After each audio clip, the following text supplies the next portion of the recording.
The legendary fictional detective Sherlock Holmes played a role in helping to bring justice in more than one real case, and we're going to be talking about that today. So let's go all the way back to December 21st, 1908. That evening, right around 7 p.m., a 21-year-old woman named Helen Lambie went out to buy a copy of the evening paper. Helen worked as a maid for 83-year-old Marion Gilchrist. Marion was wealthy and constantly afraid that someone might try to rob her. That night, she only took about 10 minutes to get her copy of the paper. Before Helen could unlock the door and go back inside the house, she spotted a man on the street. His name was Arthur Adams. He lived in the unit beneath Marion's. Arthur had heard a loud noise coming from Marion's apartment. It reminded him of that secret code they had where she was supposed to knock on the floor if she needed help.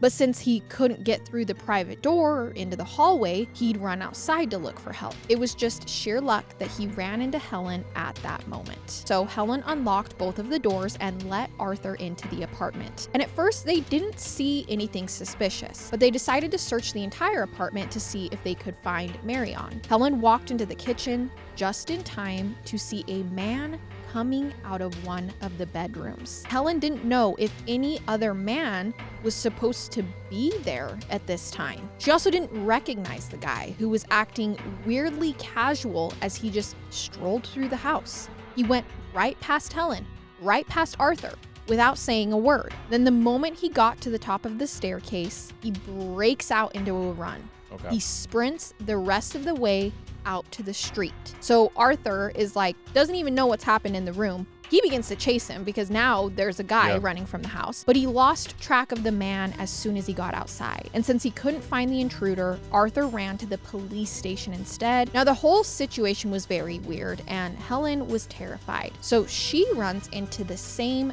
bedroom that the man ran out of to check on Marion. When she did find her boss, she was lying on the dining room floor. A rug had been pulled up over her, but it couldn't hide the puddle of it was all around her. Her face was completely smashed in. Her head wasn't even the same shape anymore. Needless to say, Marion was dead, and whoever had killed her had trashed her room. Helen and Arthur thought the man could have been a robber, but when they checked over Marion's things, only one item was missing.